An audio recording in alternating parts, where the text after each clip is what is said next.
the girls and the drugs and stuff, you know. It was a wild ride. I have faced all my demons, you know. Life is what it is. I said, hell no. That's where I really started. Classical. So James Brown came up needing a trombone player. Get out of town. Yeah, and he recommended me. I said, James Brown, he's a little screaming, hollering sissy, right? You know, I don't want to play with him. And my daughter should be proud of it too, because she edited the book too. We were working hand in hand. You got an offer from Art Blakey and the Messengers and the Jazz Messenger. You have read the book, yeah. We did 2 movie scores. Wow. And they said, oh yeah, that's that whoop-de-doop trombone player. He had a big effect on me, big effect. He was like a father figure to me. Ray Charles you worked with, and George Benson. Rumble in the Jungle, the Zaire fight between Muhammad Ali and George Foreman. Oh my God. All of them are dead now. I'm surprised that I'm still alive and still talking to you, you know? Fred, thank you so much for coming on the show. We're just really thrilled to have you here. Brilliant show at the club last night. Oh, thank you, yes. We have a sort of a new band. We have a new saxophone player and a new drummer. So we're still learning. So we'll get it hotter than that for the next show, I guarantee it. Who's in the band at present? We have Gary Winters plays trumpet. Peter Matson plays piano. Dwayne Dolphin is on bass, and we have a new drummer. He's the son of a friend of mine from way back, Joe Mars. His son is named Brian Mars. He plays the drums. And Bruno Spate, Maceo Parker's guitar player, longtime guitar player, Bruno Spate. And we have Charles McNeil plays tenor saxophone. He's a new saxophone player. He's going to be great. He's learning the show. And, I think that's all, huh? And me. With everybody. Yeah. No, it was popping. Everybody was having an amazing time. It's the first time I've seen you, so it was a real privilege. Really? Yeah, and the crowd loved it. It was like... Yeah, we loved the crowd, too. It was a great crowd. Yeah, I mean, it was just a really great vibe. You guys created it. And so if we could, it'd be nice to kind of go through the journey from the beginning, you know, to where you are now. I like to do things chronologically, if possible. Okay. So if we go back to the very beginning, you grew up in Alabama? Yeah, I was born in Georgia, though. My mother lived in Georgia. My father was in the Army in Columbus, Georgia, Fort Benning, Georgia. And they met, and we lived in Georgia until my father got out of the Army. Then we moved to Mobile, Alabama, where I was raised up and where I learned most of my music. You know, my father was a musician. My grandmother taught piano. So I've been in music all my life, you know. So I wanted to play in my father's band, and he let me play in his band when I was 12 years old, and I played the trombone, and here we are now. But you started out on the piano and the trumpet, and but he said to you, if you learn the trombone, you can join the band. That's what he told me. Yeah. So I did. And I can't play trumpet anymore, and I never gained my skill on the piano, so I have to stay with the trombone now. Yeah. And your grandma, was she pretty strict? Because you lived with her, didn't you, initially while your mum and dad were working to try and buy the house? And... Yes, yeah. And every morning my grandmother would have us play piano. That's me and my sister too, you know. And my brother. My brother was a baby at the time, but we had to learn the piano. That was mandatory, you know. And I learned pretty good. I learned who Bach was and his inventions, you know. And I still use some of that stuff now, you know. Was she strict, your grandma? Oh, yeah, she was strict. She bapped with your hand. On the knuckles. Yeah. And you lived near the Blue Diamond Cafe, so you used to hear blues all the time. That's right. So you obviously have read the book. I have read the book. I read the book. $30 it cost me. £30 actually. Yeah. But no, joking. But it was a fantastic book. I recommend anybody out there, Hit Me. Yeah. Fred. Hit Me, Fred, yeah. Yeah, Recollections of a Sideman. Brilliant book. So anybody out there listening, check out the book. It's a fabulous read. And I couldn't put it down. I mean, I was doing this, but it was very engaging, just very well written as a book. Oh, thank you. Yeah. So I'm pretty sure you're proud of it. Yes, I am proud of it. And my daughter should be proud of it too, because she edited the book too. We were working hand in hand, and we came up with a pretty good product, I think. getting back to, again, when you were younger, your dad's band, they were the Rhythm Sensations. Rhythmic sensations, yes. And so, I mean, you had a lot of respect for those guys and you really liked them a lot growing up. Yes, I think there was Eugene Fortune and Joe Morris. And yeah, but Joe Morris's son plays with me now, the drummer. Get out of town. Yeah. Fantastic. Yeah. And Henry Freeman and Billy Holmes. And Freeman inspired me to play the trombone. He was a trombone player, and they needed another to go with him, and so he helped me along with the trombone. Yes, he was a close friend of mine, you know. Yeah. So you've stayed friends with them your whole life, really, haven't you? While they were alive, obviously. While they were alive, yeah. All of them are dead now, except one guy, Joe Lewis, that played baritone saxophone. He didn't really play with my father's band, but when my father gave the band over to Ernest Bernard Coleman, E.B. Coleman, wow. Then he hired Joe Lewis as a saxophone player. So he's the only one still living. Me and Joe Lewis still hanging in there, you know. And I read in the book there was a white guy in the band, but you couldn't remember who it was. I mean, looked something like you. He did. Wasn't there? I didn't do it. You can't prove anything. His name was Al Bogart. Okay. And he was we knew him. We don't know exactly who he was and why he was in Alabama, but he sold jewelry, and we suspected that he was some kind of hoodlum gang that was on. Bit of a gangster. Running from the law in Alabama. We didn't know exactly who he was, but he was a nice guy, you know, and he was the only white guy that I knew in Alabama, you know. And he liked me, I liked him, and he was a good trumpet player too. Well, that must have been, I mean, this is like a different era. It was and very like a white guy in a black band is kind of, that was a thing. That was a big deal, you know, yeah. And you never know what happened to him, where he went afterwards? Or? I know, he sneaked off in the... One day he was there, one day he wasn't.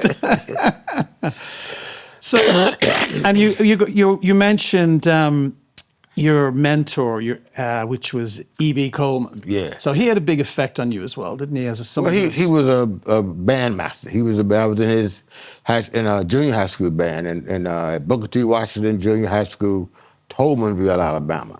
Mm-hmm. So he taught me how to play the trombone and taught me some other things too, how to play jazz. You know, he would write out jazz little solos and jazz tunes. Me and another guy, Tommy Thompson, we were first to get the baritone horns, you know, and we were playing jazz on baritone horn on euphonium, which was not heard of in those days, you know, and he had a big effect on me, big effect. He was like a father figure to me, yeah.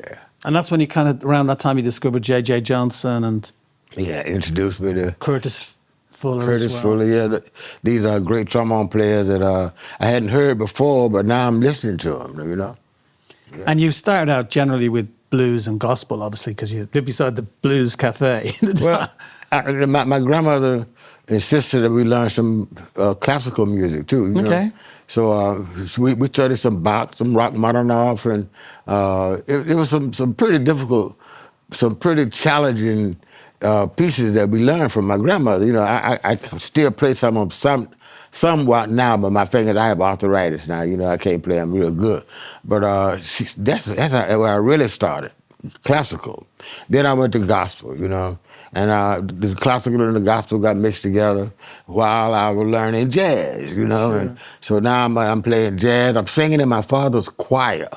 Okay. Can you believe that? You were singing last night. It sounded great, man. I'm singing first tenor, singing the Hallelujah chorus, the first tenor part, you know.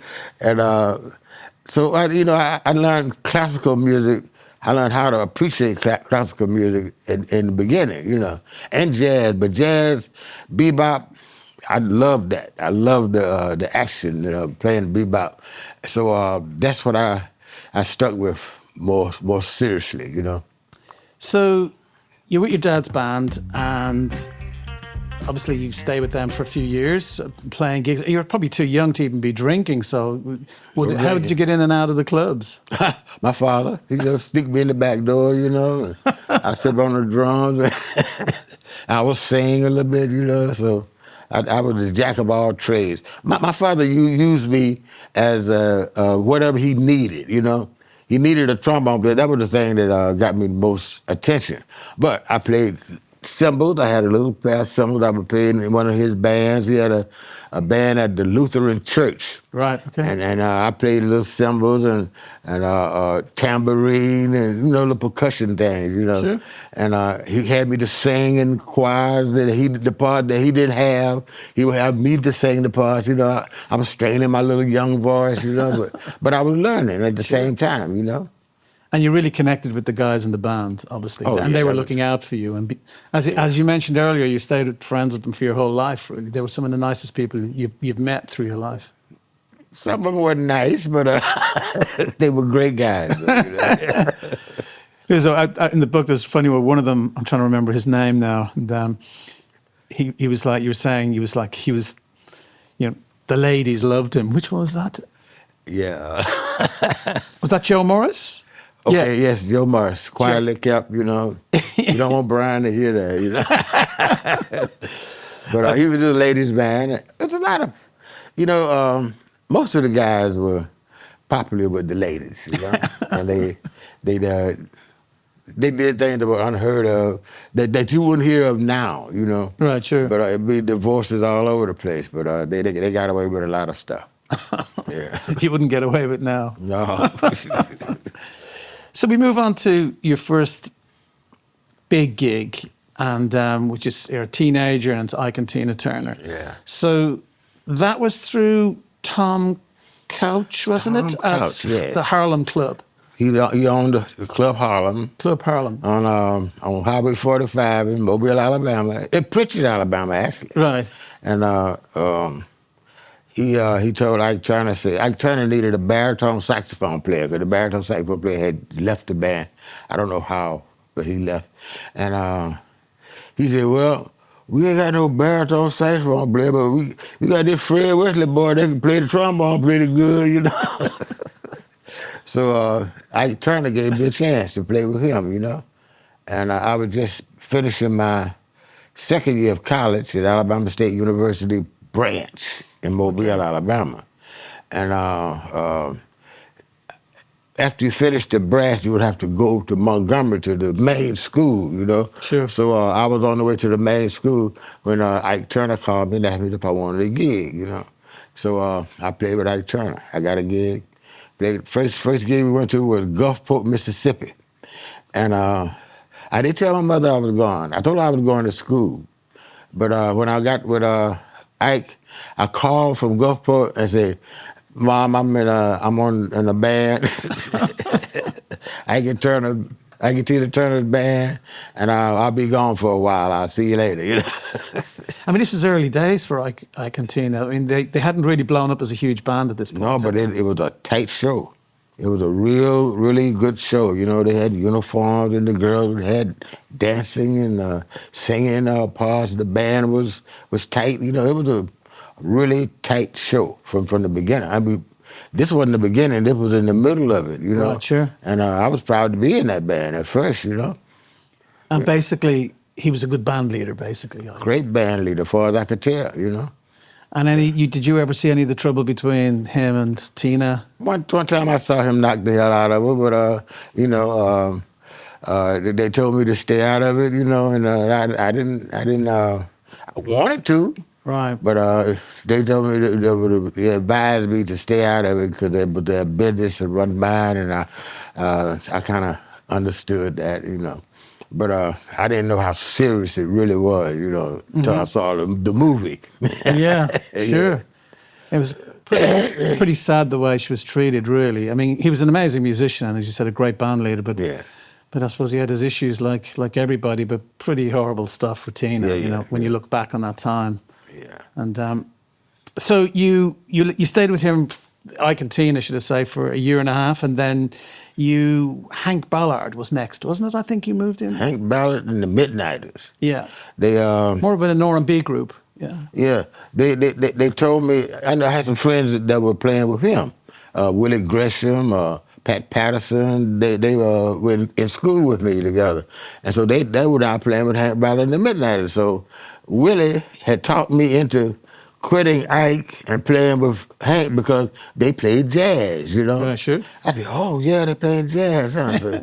So I left Ike Turner, I tell you, and I went with Hank. I was making serious money, as far as I'm concerned, $30 a night with Ike Turner. Then you got paid off once a week in ones and tens and fives, you know, because, you know, those clubs, the Chitlin Circuit Club, you had to pay $2 to get in the club. So Right, sure. Ike Turner got a pile of money like this, you know, so he paid off it, a little money. So I was making serious money. He paid off every night on time. Great. Unless you got a fine, then you would take out the fine money. I never got a fine. Of course, I was. What would you get a fine for?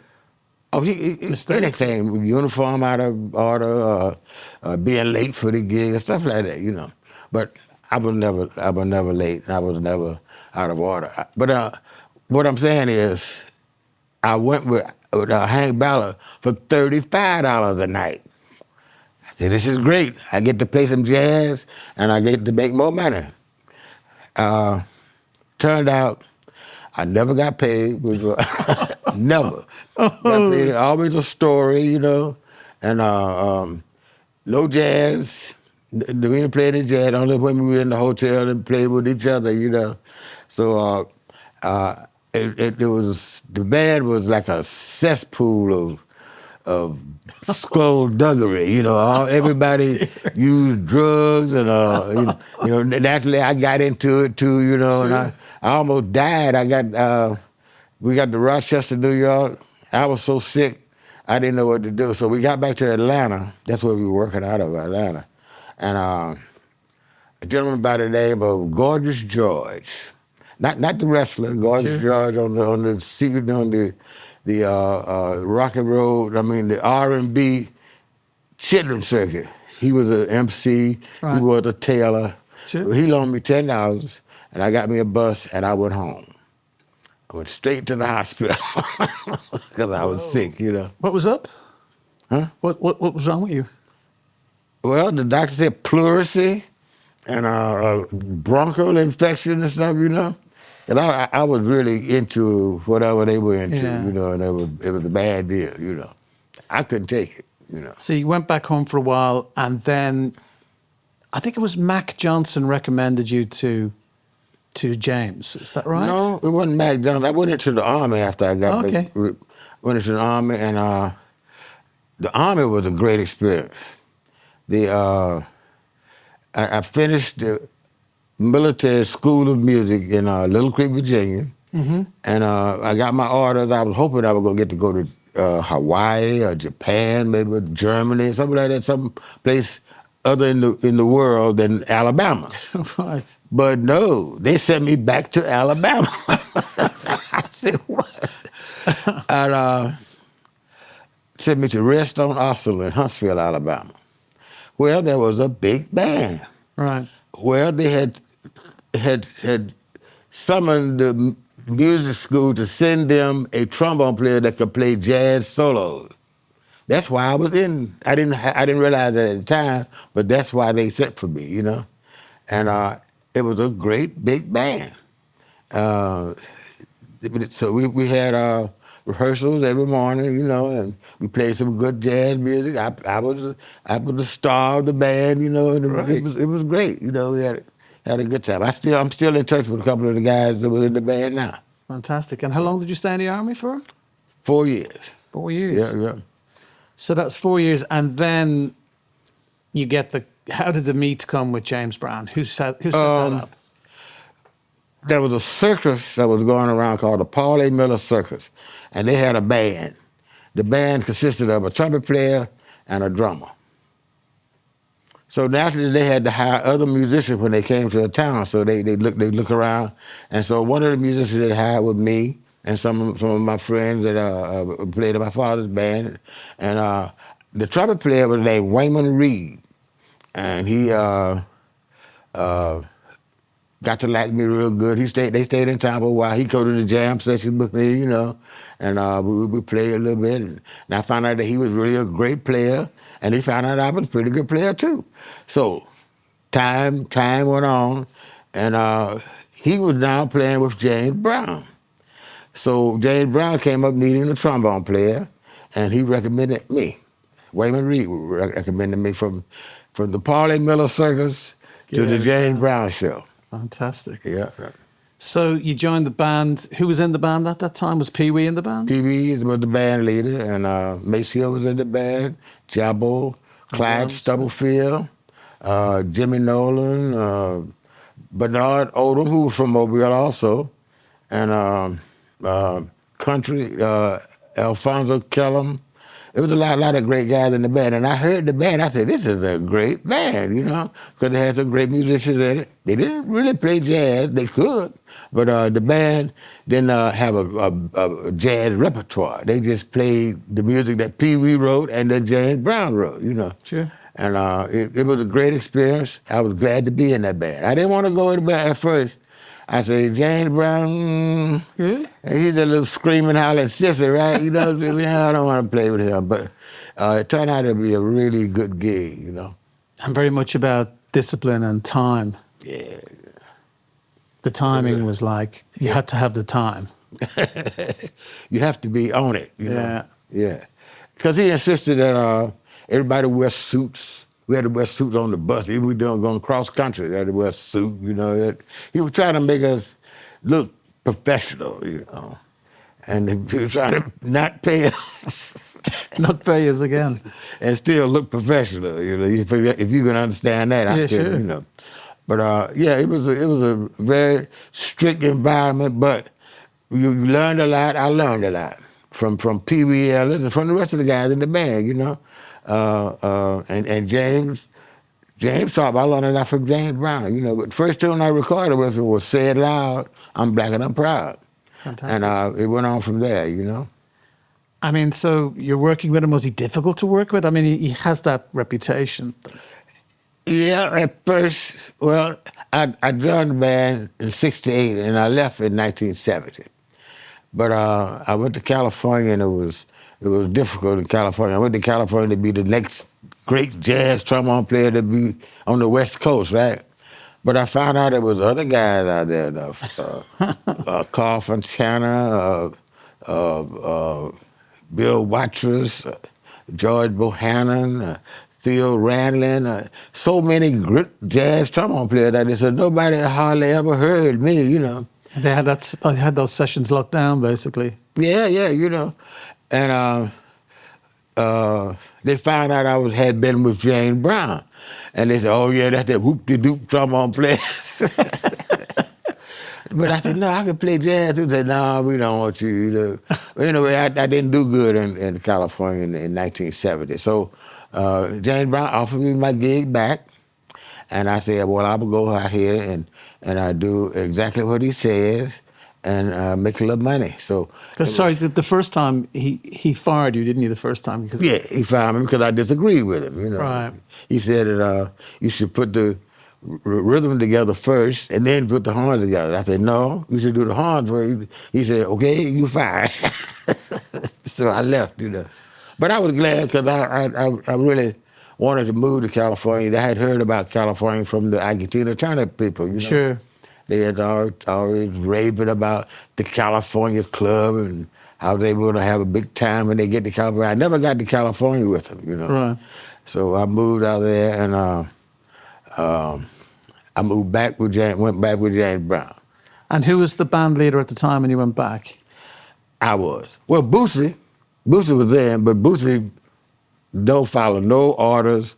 He just does his own thing. So he was at odds with James Brown all the time. Right. So we did cut some records because Soul Power, and Boosie and his brother, they had already done, and Jabbo, they had already done Super Bad and Sex Machine. So now then we did Soul Power, and then when I got back, James found out that I was going to be solid in the band. He fired Basie. Well, Basie quit. I don't know what happened. He left, and they took most of the band with them and left me with a band of novices, people from Brooklyn that had never played a show outside of Brooklyn. Because hadn't James basically told you that Pee Wee was going to be there, Maceo was going to be there, and he lied to me, lied in my face. Anything to get you back in the band. That's exactly what happened. Yeah. So then you put this ragtag kind of bunch of musicians together at the time, and but they stepped up. Oh, they got to be, I'll tell you what happened. I rehearsed them for 2 weeks at the Apollo Theater. Our first gig was going to be at the Apollo Theater. The first gig was going to be at the Apollo Theater. So, oh my God. So I had put the band together, we put the show together, and I knew it was kind of shaky, but James Brown came in there. When he started patting his foot and jumping up and down and spinning around, that band came together like glue. They got tight. And that's when I realized that with the soul that James Brown had, if he's standing in front of any band and they play, they'll be a better band. Just because James Brown's in front of them, And just going back, like the Apollo, that was like they would murder you if you weren't good. Oh, yeah. They were pretty brutal. They were. But we killed them, though. We killed them. We knocked it out out the park, So that was a really big highlight for you at that point, going to the Apollo and playing. Yeah. But it was a good experience with James, After that first thing, I was really tense about doing that. But when I had made up my mind that I was going to do what he said, how he said it. And I did for 4 years, And in between the first time you were with James Brown, the second, you got an offer from Art Blakey and the Messengers and the Jazz Messengers. You have read the book, yeah. It was a lot of fun reading it. But yeah, so that was, must have been a big decision not to. It was a big decision, Because you love jazz. And yeah. And that would have carried me in a whole another direction, Because I noticed all the guys who played with Blakey are now big jazz stars, the ones that are still alive, And I would have liked to have done that, but I couldn't do it because I had moved my family to California, and we had been there just maybe 2 weeks, I couldn't do it. And was the money maybe not as good as it was with funk and kind of R&B? Probably wasn't. I don't know. He didn't say what it was, but probably wasn't as good, So you go back to, second time you go back to James, it's a different culture, you're the band leader, you're kind of playing, you're playing the game. As I said, you're not winding up James, just keep an even keel. Right. Don't argue. What's the point? It was rough, He would bless me out sometime, and I would yell at him sometime, but we come back together and because I did some amazing stuff. I'm listening to some of those old albums now, and we used the New York studio musicians, Joe Farrell, Randy Brecker, all of these guys, John Faddis. We had the best musicians in the world, in New York. And James let me use them. James said, get the best musicians. And write for them. I didn't know how to write, so a guy named Dave Matthews, a great arranger, and Amos Shallows, a great contractor in New York. They had gotten together and got me this band, and Dave was showing me what to write and what not to never write, and how to write this, how to write strings. Me write strings, no problem, And I was listening to the stuff just today, what I had done back with the Reality album and the Hell album, and Breaking Bread album, all those albums had the greatest musicians in the world on them, playing some of the silliest stuff, but it sounded good with these guys playing it, Amazing. And I was lucky to be in that because they all had to respect me because I'm with James Brown. Sure. So they helped me. They helped me out, do everything. Marvin Stamm, he was one of my good friends. He's still a good friend now. He helped me. I would write something, and he said, well, Fred, don't I write this, write it like this, And I really thank these guys for not just ostracizing me from the whole deal, you know. But they actually they helped me out a lot, and I learned a lot from them, you know. And you're a bit like the United Nations in the band, aren't you? Because dealing with all the differences between the musicians had with James, you had to kind of try and negotiate all of that as the band leader. That's kind of a thankless task, isn't it? It was difficult. It was very difficult, you know. I think that's one reason why I went off the rails after I got you know. The stress. Yeah, I think so. But it was a learning experience, and I used that experience, what I learned back then, today. Today I learned. We did 2 movie scores. Yeah. Right, amazing. Yeah. So the moment comes when you've had enough, and so that must have been a difficult conversation with James Brown to tell him you're leaving the It was a band. short conversation. James said he told one of the promoters, he talked stuff to him, that the promoters for a show, Harold Melvin and the Blue Notes, were doing a show at the Nassau Coliseum. At the same night, we were doing a show at Madison Square Garden. And we didn't have a crowd. So James was telling this guy that the reason we didn't have a crowd because they gave away tickets in the Nassau Coliseum so that he would not get any ticket sales in Madison Square Garden. And he said, "Ain't that right, Fred?" I said, "Hell no." It was a short conversation. He said, I said, "Hell no." I walked out the room, you know, packed my bags, and That was it. carried back to his dressing room and threw it in the floor and walked, you know.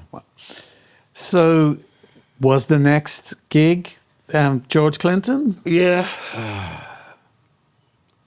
Basie had told me before that he was going to do some stuff with George Clinton, and that he was going to get me and Maceo to come and play with him, you know. I said, okay, sure. I didn't think it was going to really happen, you know. But one night I was in the Sheridan Inn in New York City on 7th Avenue, and a knock came on the door. I looked out the window, and I saw feathers and bees and stuff around. I said, "Who is this?" I looked at it again, and I saw Basie. I said, "Oh, that's Basie was dressed up like that." You know, he was known to dress like that. So I opened the door, and the whole funk mob walked into my room. Get out of town. All of them. Glenn Goin, Gary Scheider, Boogie. Wow. And I don't think George was there, but Basie was there. They were talking stuff to me, say, "We want you to play with us, you know, and do a horn arrangement, blah, blah, this and that." And I said, yeah, it sounded good to me. So I went with George Clinton and Boosie's rubber band at the same time. Incredible. Yeah. So they all came in full regalia, and like literally they were about to walk on They stage. always dress like that. I mean, that must have been, like, working with those guys must have been a massive culture shock compared to working with James Brown. It was difficult. It was different, you know. George told me, say, I said, well, what do you want me to do? He said, just give me something bad, you know, because his method of producing was to get the best horn arrangement, the best rhythm tracks, the best vocalists, all that stuff, and just do some stuff. And then when he get ready to mix it, he'll mix this in, this out, and this on top of this, and blah, blah, and come out with a hit record, you know. Right. So he said, just give me some good horns, you know. And I gave him something. I experimented, you know. I was doing something that had never been done before, and stuff that it was impossible to do, you know. And so he would use some of it, and some of it he wouldn't use, you know. But he would pay every time. So Fantastic. it was a good deal, you know. And he was letting you be really creative and try things. And Oh yeah. In fact, the whole organization created and tried things, you know, with the vocals and the rhythms too. The rhythms were really, really hard to do, you know. I mean, sometimes I would get a track that had nothing but guitar and had to write the horns to the guitar, you know. So it was challenging. It was challenging, but it was a learning experience, and I really learned a lot from it. And why did you leave the band in the end? George Clinton's band. Why did you leave Parliament? Well, it got kind of funny with the money, you know. Really? And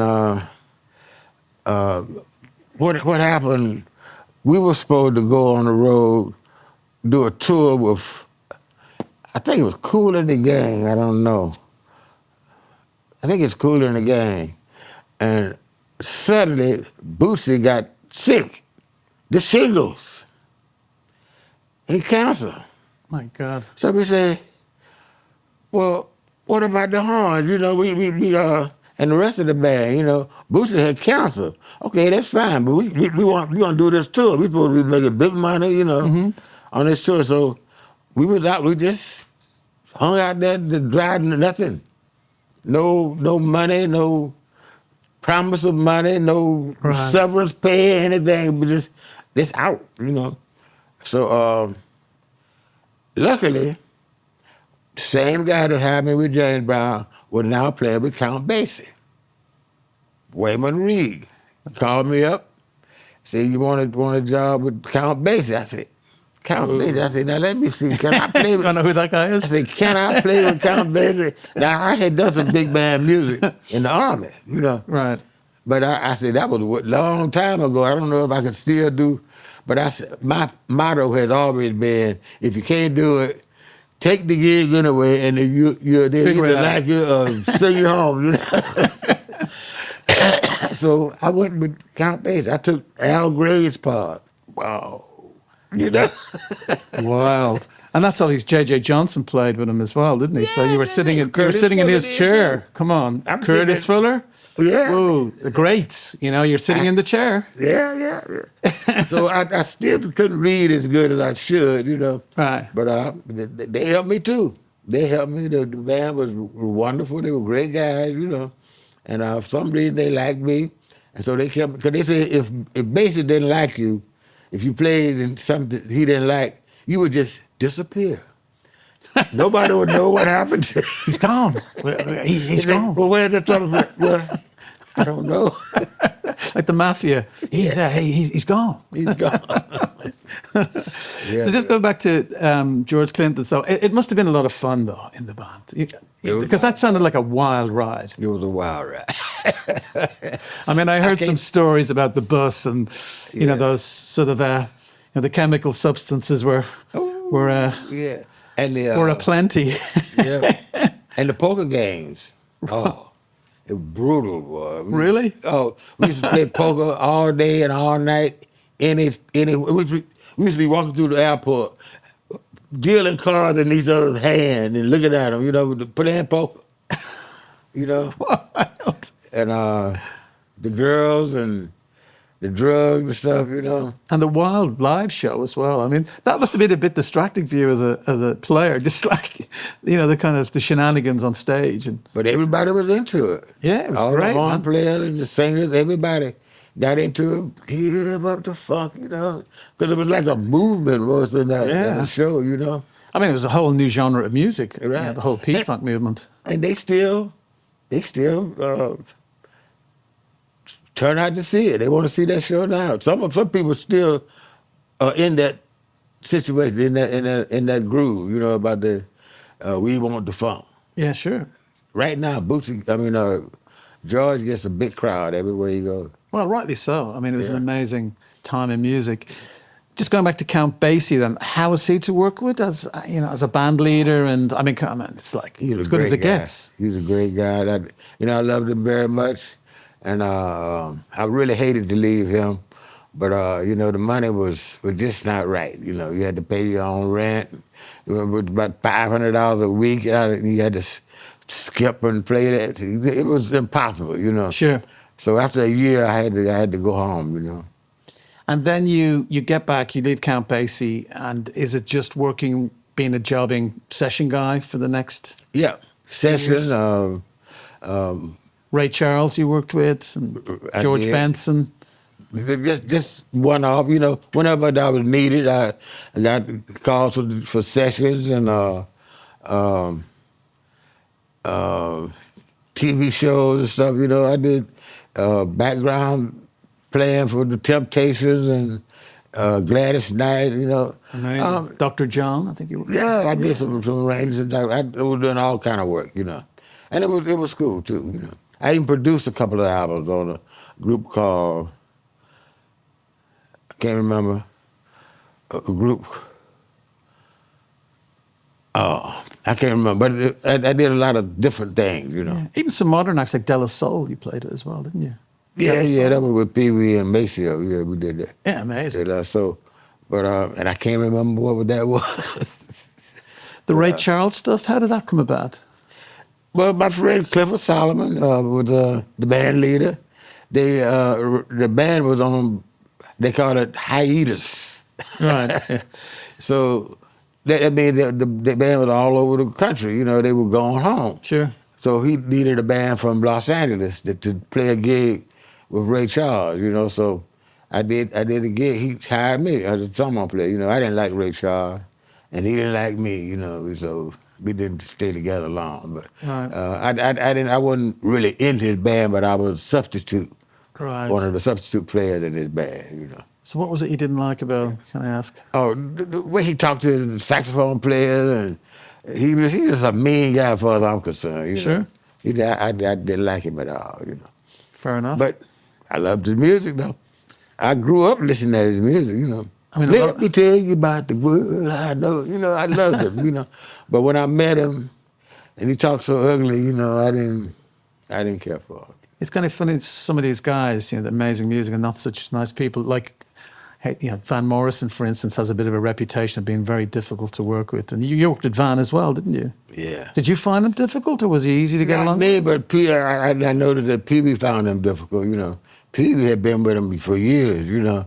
And he got me and Candy and Maceo to play a few gigs with him, you know.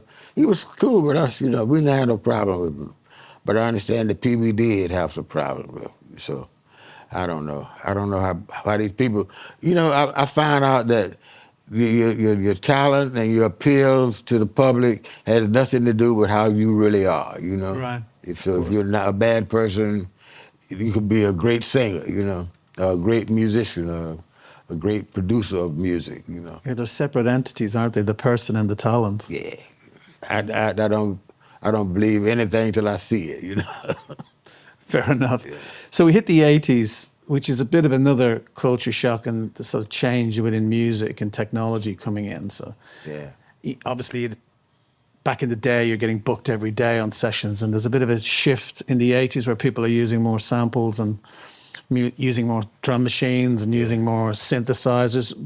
Was that a challenge for you in that time, as in how busy you got?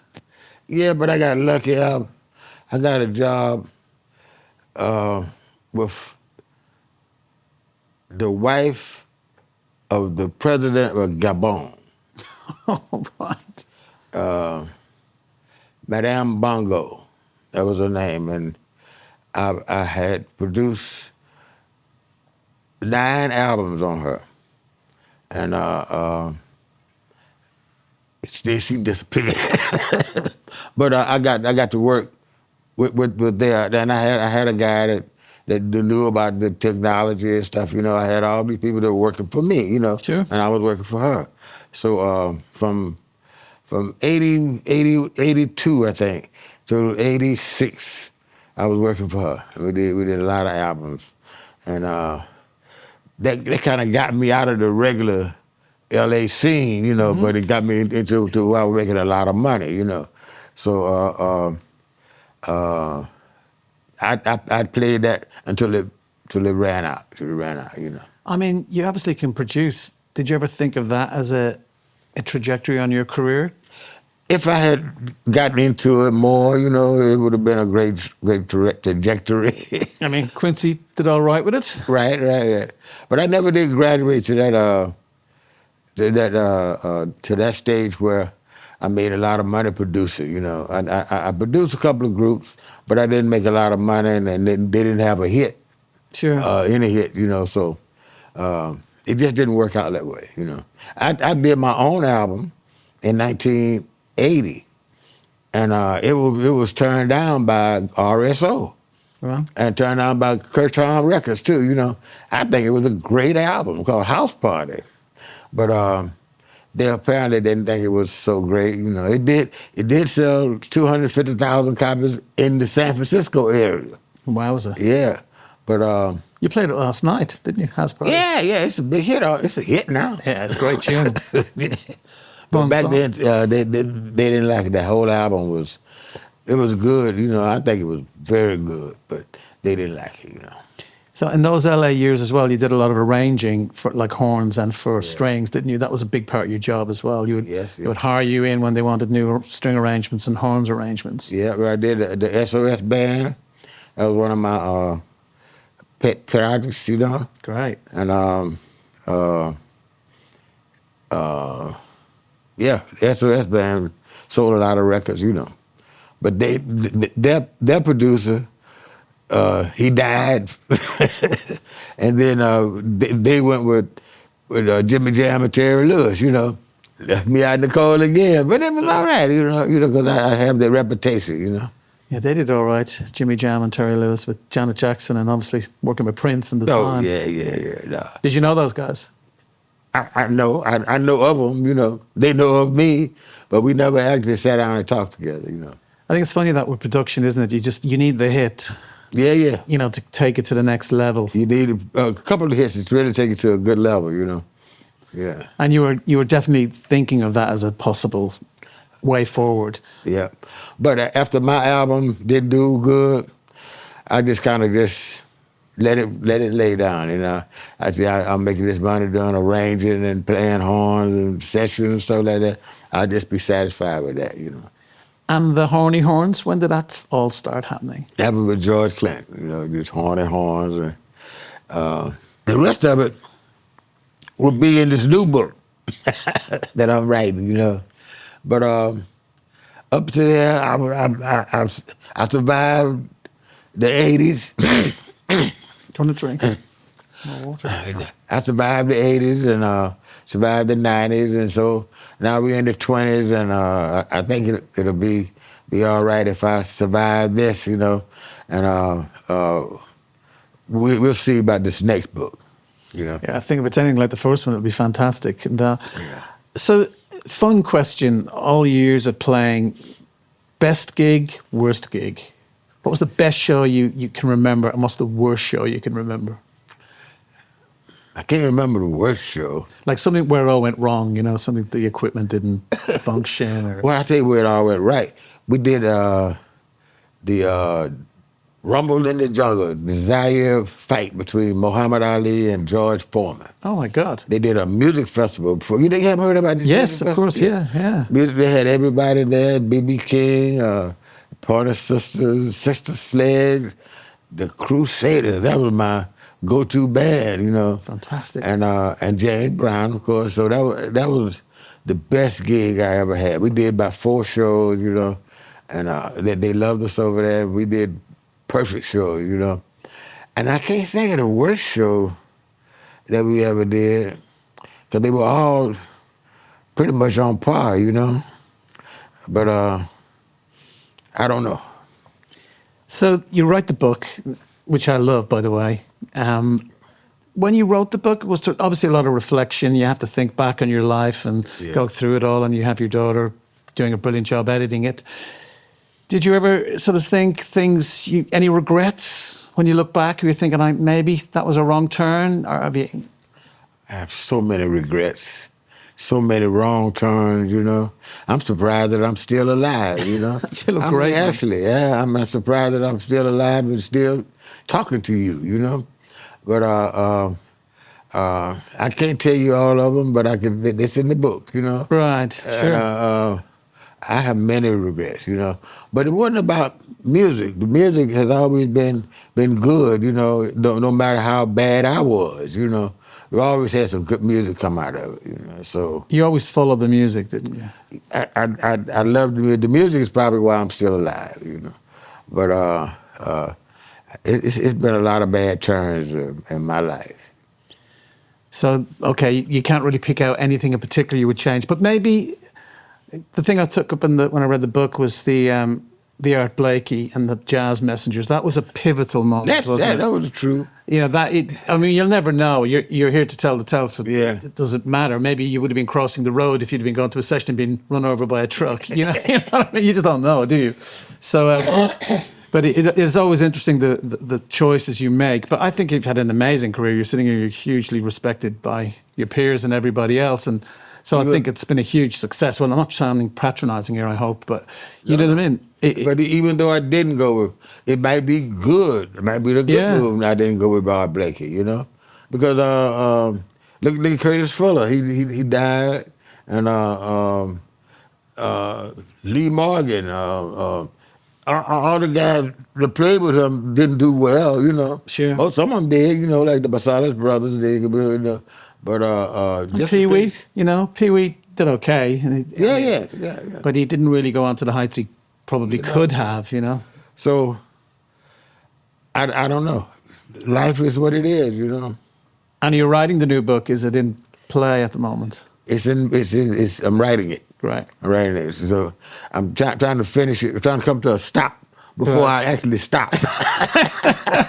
You know. I was saying to you yesterday, I think you should do an audio book, even with the first one, and tell the whole story, because you're a great orator. You know, you've got a great sounding voice as well. So I think it'd be a wonderful thing to hear you actually talking the whole book out. And what people do now, I listened to Springsteen's book, and he did a great job, and I think you do a fantastic version of the book. Maybe I'll try that. Yeah, and for the new one as well. So it's the next part of the story, because you wrote that in 2002, wasn't it? I think. Right. Yeah. So it's a while ago. There's like another 20 odd years to fill in of trouble. Yeah. So at the moment you've got your band, obviously Fred Wesley and the new JBs. Yeah. And you have other bands you work with as well. There was one, I think, called the Generations, it's called? Generations, yeah. With Jimmy Smith tribute. A trio. It's supposed to be a Jimmy Smith trio, but we actually do jazz tunes from all of the famous jazz players. And we got an organ player. That's why we call it a Jimmy Smith tribute. Sure. He's a fantastic. Who is he? Leonardo Carrati. Okay, great. From Rome. Okay. And Tony Match, a drummer from Paris, you know. Wow. And me. So we kind of do. I'm out front because I guess I got the most famous name. Sure. They do most of the playing, you know. Leonardo is a fantastic organ player, and Tony is a great drummer, you know. And I play a little jazz too, you know. And how did that come about? I don't know. Somebody called me about a Jimmy Smith tribute. You know, I think maybe it was Candy Dolpher. You know, because she has done it with me. Maybe Pee Wee Ellis. I don't know, but I ended up with the gig. You know, because at first it was more than one person out front. It was me and I can't think of the saxophone player. I can't think of her name, but anyway, and some trumpet players from Rome, from Italy, you know. Amazing. But it ended up with just being me and the two guys, you know. And you, it doesn't have a klezmer band, is it? You know, the Jewish kind of strange instrument band that you. Yeah, we do. I actually checked out the name, and I think it means the kels means instrument and the mer means melody. Okay. This is the rabbit holes you go down when you start researching. You start, I really need to get back on track here, but yeah, that's it. Like, what? How did you end up doing that? It's a strange thing, you know, but David Krakow and So-Called, a rapper named So-Called, approached me about playing in that band. I said, what kind of music? He said, klezmer.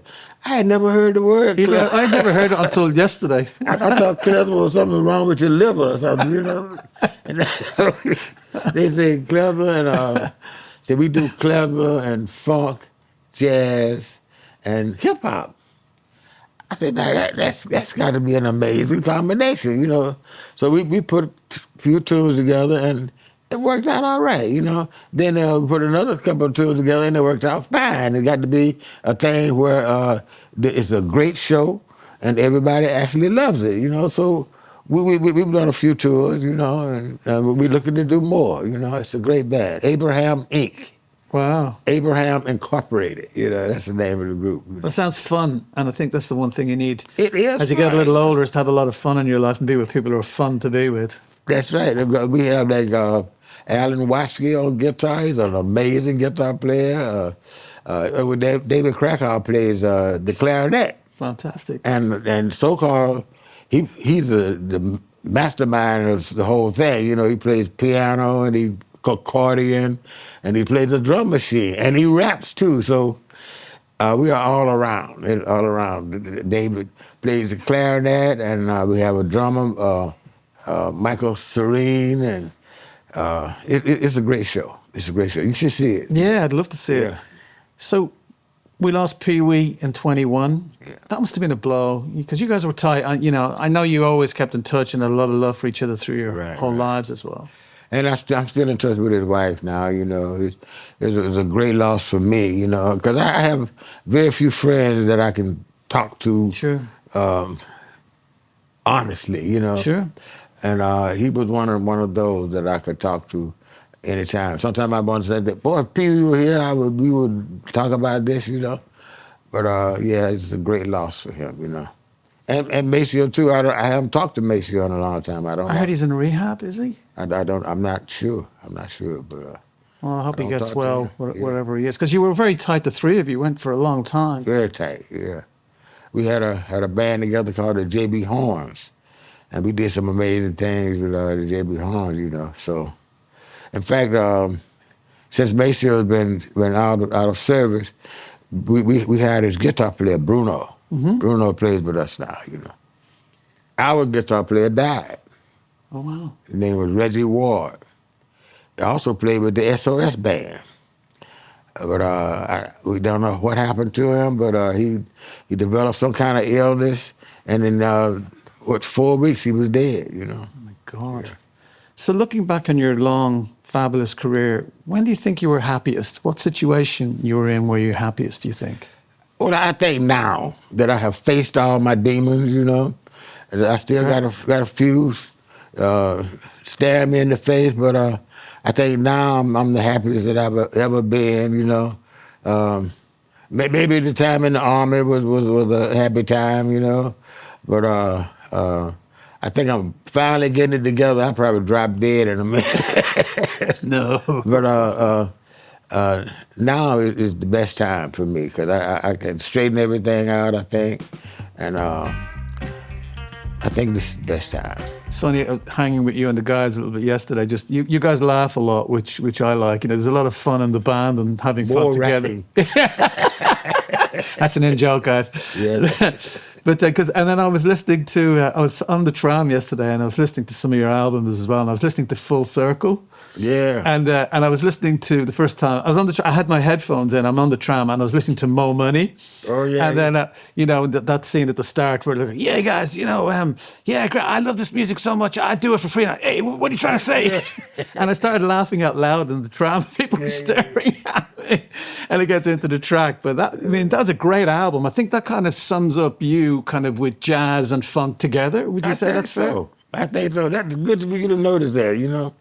We do funk school chorale, the funk school hymn. Funk school hymn is amazing, you know. That's a brilliant record. And actually, you can't, for the folks out there, you can't listen to it on, I found it actually on YouTube. I couldn't find it on Spotify, but I found it on YouTube. The whole album's on YouTube, but it's not on Spotify. But it was just brilliant. And I just thought, yeah, you know, that was a very original sounding record as well. It just perfectly joins the two mediums. Well, we did it in Boots's studio. Oh, okay. And he was still trying to figure out how to use the studio, you know. So we got a lot of experimental things on that too, you know. But it worked out real fine for both of us, you know. So the tour you're on now, where are you next? Where does it go to? I don't know. It's probably into, hope to do another album. I hope to write a symphony, a funk symphony, you know. Fantastic. And I'm just following suit, going along with whatever happens right now. I got a few things in mind, but I don't count on them to happen because I don't know where it might go or how long it might last, you know. So I'm just going along with the flow right now. Yeah. Well, that sounds amazing. Fred, thank you so much. It's been incredible. Thank you for your time. Thank you so much. And I wish you all the best with the tour. Thank you. Thank you. All Thank right. you, Fred. All right.